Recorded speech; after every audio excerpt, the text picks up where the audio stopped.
안녕하세요. 여러분 가슴에서 혹이 만져진다면 혹은 유두에서 비정상적인 분비물이 나왔거나 어느 날 갑자기 가슴의 모양이 변해 있다면 여러분은 그냥 지나치시겠습니까? 오늘 영상은 여성이라면, 아니, 남성이라도 반드시 알고 있어야 할 유방암의 모든 것에 대한 이야기입니다. 이 영상 끝까지 보시면 유방암의 초기 증상부터 자가 진단법, 예방법까지 정확한 가이드라인을 제공해 드리겠습니다. 여러분의 남은 인생을 건강하게 살 수 있느냐, 이 영상 하나에 달려있다고 해도 과언이 아닙니다. 중간에 끄시면 정말 중요한 걸 놓치실 수 있습니다. 그리고 이 귀중한 정보가 주변의 어머니, 아내, 딸, 언니, 누나에게도 도움이 될 수 있습니다. 구독과 좋아요는 무료이며 한 번의 클릭으로 소중한 건강 정보를 계속 받아보실 수 있습니다. 꼭 공유해 주세요. 우리 모두의 건강한 노년을 위해서 말입니다. 유방암 정말 위험한 암인가요? 유방암은 이제 여성에게 가장 흔한 암 중 하나가 되었습니다. 한국 여성의 경우 평생 유방암에 걸릴 확률은 9%, 즉 약 11명 중 1명이 겪게 되는 암이라는 점 알고 계셨습니까? 그리고 놀랍게도 20대, 30대의 젊은 여성에게도 발병률이 빠르게 증가하고 있으며 50대, 60대에는 발병률이 가장 높아지는 시기입니다. 더 이상 유방암은 특정 연령대나 유전적인 배경을 가진 사람들만의 이야기가 아닙니다. 초기에는 통증도 거의 없고 겉으로 드러나는 증상도 미미하기 때문에 많은 분들이 자각하지 못한 채 병을 키우고야 맙니다. 하지만 유방암은 조기에 발견만 해도 5년 생존율이 95% 이상에 이릅니다. 문제는 대부분의 사람들이 증상이 진행된 뒤에서야 병원을 찾는다는 것이지요. 이처럼 조기에만 발견하면 생명을 구할 수 있는 질병이지만 그 조기라는 타이밍을 놓치면 순식간에 생명을 위협하는 암으로 바뀌게 됩니다. 유방암 자가진단으로도 발견할 수 있습니다. 그렇다면 어떻게 유방암을 조기에 발견할 수 있을까요? 의학적으로 가장 중요한 건 정기적인 검진과 자가진단 습관입니다. 우선 자가진단법부터 알려드리겠습니다. 여성분들 생리가 끝난 뒤 약 3에서 5일 정도가 지나면 가슴에 부기가 빠져 있고 유방 조직이 부드러워지는 시기입니다. 이때를 이용해 한 달에 한 번 자가진단을 하셔야 합니다. 방법은 이렇습니다. 거울 앞에 서서 두 팔을 자연스럽게 내리고 가슴의 모양, 크기, 피부의 변화를 관찰합니다. 팔을 들어 올린 상태에서도 같은 관찰을 반복합니다.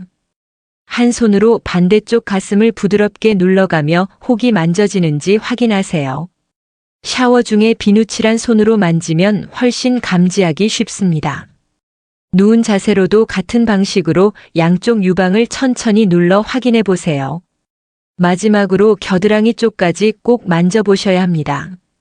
유방암은 겨드랑이 림프절로 전이되는 경우가 많기 때문입니다.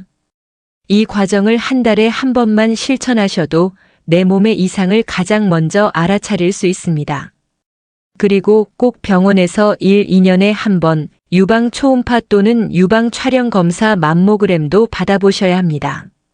특히 40세 이상 여성은 국가검진으로 2년에 한 번 유방암 검진을 받을 수 있으니 절대 놓치지 마시고 챙기시기 바랍니다. 실천 가능한 예방법, 매일매일 유방암을 예방하는 습관들. 자, 이제 가장 중요한 부분입니다. 유방암은 단순한 운이나 유전으로 생기는 병이 아닙니다. 우리가 매일 무엇을 먹고 어떻게 움직이며 어떤 생활 습관을 유지하느냐에 따라 예방이 충분히 가능한 질환입니다. 가장 기본적이면서 중요한 것은 적정 체중을 유지하는 것입니다. 폐경 이후 여성의 경우 지방 조직에서 에스트로겐이 생성되기 때문에 비만은 곧 유방암의 큰 리스크가 됩니다. 또한 과도한 음주, 고지방 고칼로리 음식, 운동 부족 역시 유방암 발생률을 높이는 대표적인 요인입니다. 반대로 유방암 예방을 위해 권장되는 실천 방법은 다음과 같습니다. 첫째, 하루 30분 이상 꾸준한 걷기 운동이나 유산소 운동을 실천하십시오. 특히 등과 가슴 근육을 쓰는 활동은 유방 건강에 매우 좋습니다. 둘째, 식단은 채소와 과일, 섬유질이 풍부한 식품을 중심으로 구성하고 가공육, 튀김류, 트랜스지방은 최대한 줄이십시오. 특히 브로콜리, 마늘, 콩류, 녹차는 유방암 예방에 좋다는 연구들이 계속 보고되고 있습니다. 셋째, 수면은 7시간 이상, 밤 11시 이전에는 잠자리에 드는 것이 좋습니다. 밤늦게까지 조명을 켜고 깨어있는 습관은 멜라토닌 생성 저하로 인해 유방암 위험을 높인다는 연구도 있습니다. 넷째, 호르몬 치료나 피임약의 장기 복용 여부도 꼭 의료진과 상의해야 합니다. 갱년기 증상을 완화하기 위한 호르몬 요법은 필요하지만 무분별한 사용은 유방암 위험을 증가시킬 수 있습니다. 먼저 유방암과 가장 직접적인 관련이 있는 호르몬 이야기부터 풀어보겠습니다. 특히 여성 호르몬, 피임약, 그리고 갱년기 치료제가 유방암과 어떤 관계를 맺고 있는지 많은 분들이 혼란스러워하시죠. 지금부터 그 복잡한 연결고리를 하나하나 설명해 드리겠습니다. 에스트로겐은 여성의 아름다움과 생식을 관장하는 중요한 호르몬입니다. 그러나 이 에스트로겐이 과도하거나 인위적으로 조절될 경우 유방세포의 비정상적인 증식을 자극해 유방암을 유발할 수 있다는 점 아주 중요합니다. 특히 폐경 전 여성보다 폐경 후 여성에서 체내 지방이 에스트로겐을 생성하는 주요 근원이 되면서 체중이 늘어나거나 호르몬 요법을 병행하는 경우 암세포의 활동이 더 활발해질 수 있습니다. 피임약에 대해서도 오해가 많습니다. 과거 고용량 피임약은 유방암 위험을 일부 증가시킨다는 연구 결과가 있었고, 현재의 저용량 피임약은 비교적 안전하다고 알려져 있지만 장기 복용자는 반드시 의사와의 상담이 필요합니다. 특히 유방암 가족력이 있거나 유전자적 소인이 있는 경우 피임약 선택은 더 신중해야 합니다. 그리고 폐경기 여성에게 흔히 권유되는 호르몬 대체요법은 갱년기 증상 완화에는 탁월하지만 5년 이상 장기 사용 시 유방암 위험이 증가할 수 있다는 연구가 누적되고 있습니다. 따라서 꼭 필요한 경우 최소 용량, 최소 기간 사용의 원칙을 지키는 것이 가장 중요합니다. 이미 유방암을 앓았던 이력이 있는 여성은 어떨까요? 호르몬 수용체 양성 유방암이었던 경우 호르몬 보충요법은 일반적으로 권장되지 않습니다. 대신 증상을 완화할 수 있는 대체요법, 예를 들어 항우울제, 한방치료, 생활요법 등을 활용하는 것이 바람직합니다. 이제 우리 일상생활 속에서 유방암을 유발할 수 있는 물질들에 대해 살펴보겠습니다. 호르몬처럼 눈에 보이지 않지만 매일같이 접하는 화학물질들이 우리 몸에 어떤 영향을 미치는지 제대로 아는 것이 중요합니다. 일상에서 우리는 수많은 화학물질에 노출되어 있습니다. 특히 환경호르몬 내 분비계 교란물질은 체내 에스트로겐과 유사한 작용을 하여 유방암 발병률을 높일 수 있습니다. 플라스틱 용기, 랩, 일회용 컵에서 나오는 비스페놀 A, BPA, 그리고 화장품, 샴푸, 바디워시 등에 함유된 파라벤, 프탈레이트, 이 성분들은 모두 우리 몸에 축적되어 호르몬 체계를 교란시킬 수 있습니다. 소독약, 탈취제, 향수, 방향제에 사용되는 트리클로산이나 합성 향료 역시 유방암과의 연관성이 계속 보고되고 있습니다. 비누 하나, 로션 하나 고르실 때도 무향, 무방부제, 친환경 인증 제품을 선택하셔야 하는 이유입니다. 전자레인지나 휴대폰 전자파에 대한 걱정도 많으신데요. 아직까지 명확한 인과관계는 규명되지 않았지만 전자파가 장기간 세포 스트레스를 유발한다는 실험 결과는 다수 있습니다. 전자레인지 사용 시 플라스틱 용기를 피하고 휴대폰은 가슴에 가까이 오래 두지 않는 습관이 필요합니다. 다음으로 유방암과 마음의 연결고리에 대해 이야기해 보겠습니다. 많은 분들이 간과하지만 스트레스는 단지 기분의 문제가 아닙니다. 실제로 암세포의 성장 환경을 조성할 수 있습니다. 암은 단지 세포의 문제만이 아닙니다. 우리 마음이 무너질 때 면역력도 같이 무너지고 세포의 방어력이 약해지게 됩니다. 우울감, 외로움, 수면 부족은 면역세포의 활성을 감소시켜 암세포를 제거하지 못하게 만듭니다. 특히 심리적 스트레스가 지속될 경우 체내 염증 물질이 증가하고 호르몬 불균형을 일으켜 유방암 발생 가능성을 높인다는 연구도 보고되고 있습니다. 마음 건강을 지키는 일은 결코 사소한 일이 아닙니다. 충분한 수면, 정서적 교류, 명상, 기도, 음악 치료는 실제로 NK세포와 같은 면역세포의 활동을 증가시켜 암 억제력을 높이는 효과가 있습니다. 실제로 유방암 환자들에게 심리 상담과 예술 치료를 병행한 그룹이 단독 치료군보다 재발률과 불안지수가 현저히 낮아졌다는 연구 결과도 있습니다. 몸만이 아니라 마음까지 치료하는 것, 그것이 진정한 암 치유입니다. 지금까지 유방암을 유발하는 요인들에 대해 살펴보았다면 이번에는 그것을 막기 위한 구체적인 수단인 검진에 대해 알아보겠습니다. 조기 발견만큼 확실한 예방은 없기 때문입니다. 우리나라에서는 40세 이상 여성에게 2년마다 무료로 유방암 검진을 제공합니다. 국가건강검진 대상자는 주민등록상 생년월일에 따라 자동으로 선별되며 가까운 병의원에서 신청 가능합니다. 유방암 검사는 크게 유방 촬영술 맘모그램과 초음파로 나뉘며 맘모그램은 석회화, 혹의 밀도 등을 확인하는 데 탁월합니다. 유방 조직이 치밀한 경우에는 초음파를 병행해야 정확도가 높아집니다. 검진 후 결과지가 의심으로 나오면 반드시 지정된 2차 검진 병원에 내원해 정밀 검사를 받아야 하며 미루면 안 됩니다. 그 의심이라는 경고는 당장 치료가 필요하다는 뜻이 아니라 더 자세히 봐야 한다는 기회입니다. 이 기회를 놓치면 병기가 진전될 수 있습니다. 예약은 국민건강보험공단 홈페이지, 앱 또는 가까운 보건소에서도 가능합니다.